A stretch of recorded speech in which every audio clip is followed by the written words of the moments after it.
Welcome to Astar's Place. Today I have a surprise for Charlotte, who has written in asking if I could show her how to make an informal posy of flowers from the garden. She's planning a garden in the wedding in the garden, and she wanted something really quick and easy to do, so I have got you covered.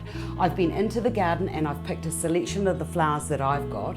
Everything was picked early this morning before the sun came out, and then I've just had it in water. Everything's all conditioned and it's ready to go. I did cheat and buy some little roses because I don't have very nice roses at the moment, but these will do. I only needed 2 stems.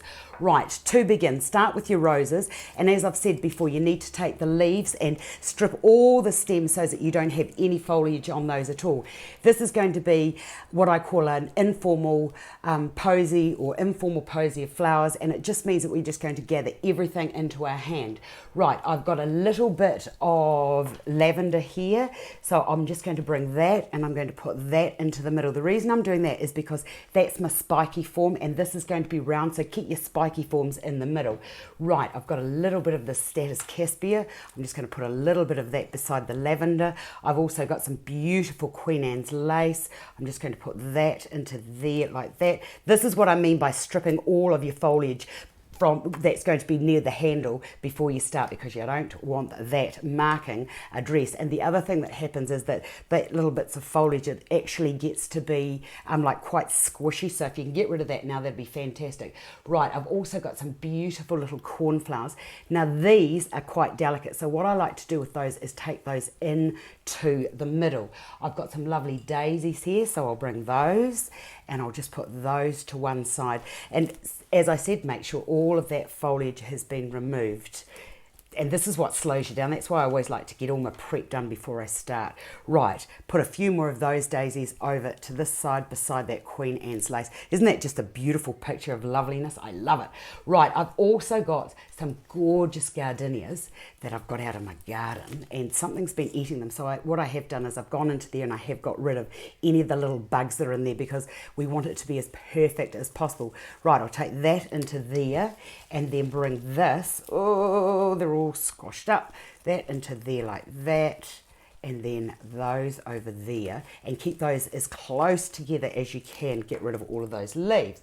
Right, I have got here some hydrangeas. I've got 2. I've got one white, so I'll put one on that side and I'll bring one over to this side, and then just take these and then just sort of like surround the outside of your posy with your colour.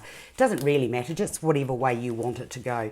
Okay, from there, the next thing to do is to get your floral tape, and holding that really, really firmly, just bind those stems with your floral tape.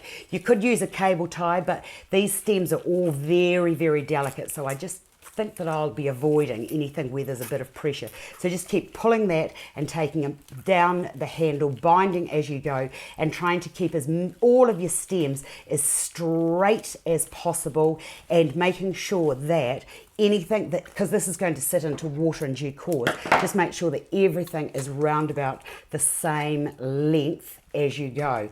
You'll also find that this tape will actually help to bind and keep that moisture in. Right, when you get to there, just cut that straight across there, and then with a towel, I need to have nice clean hands at this stage. Now get your towel and just wipe that off like that, so that we get rid of as much moisture. And if that there starts to just come away, just take it back onto itself and then push it in a bit further. Right, I've got a new type of handle or holder cover that I wanted to show you. These are really great. I think they're part of the Oasis brand, and they've got a self-sticking bit there, and they've also got that little bit of Velcro there. So take that off there. Oops, I didn't mean to do that. No, I didn't mean to do that just yet. Right, leave that on there. That can come off in a minute. Right, getting this and then going to your end like so. This makes it so much easier if you didn't want to be mucking around with ribbon. Right, put that onto there like that. Keep it all nice and straight, and then just pull that around like so, taking it as tightly and as firmly as you can. And then when you get to the other end, just get that little bit of tape there, take that off, and then pull that tight onto itself. Then if you wanted to, you could put a little bit of a little ribbon at the top there, and I'll just pin that into place. Be careful if you're using hot glue, because unless it's the right glue, what you might find will happen is that the glue will actually burn your little stems. So there we are, a really simple, informal little posy of flowers from the garden. How quick and easy was that? It's got all the beautiful fragrances that you would need. Right, she also wanted to know what she could do with table flowers. I've got you covered. Get yourself a jar, and over here I've got this lovely fabric paper. Beautiful. These are all of the different types of patterns that you get in your one pad. It's got little sticky paper on one side, and look at these beautiful, beautiful little wee patterns here, all vintage and classic.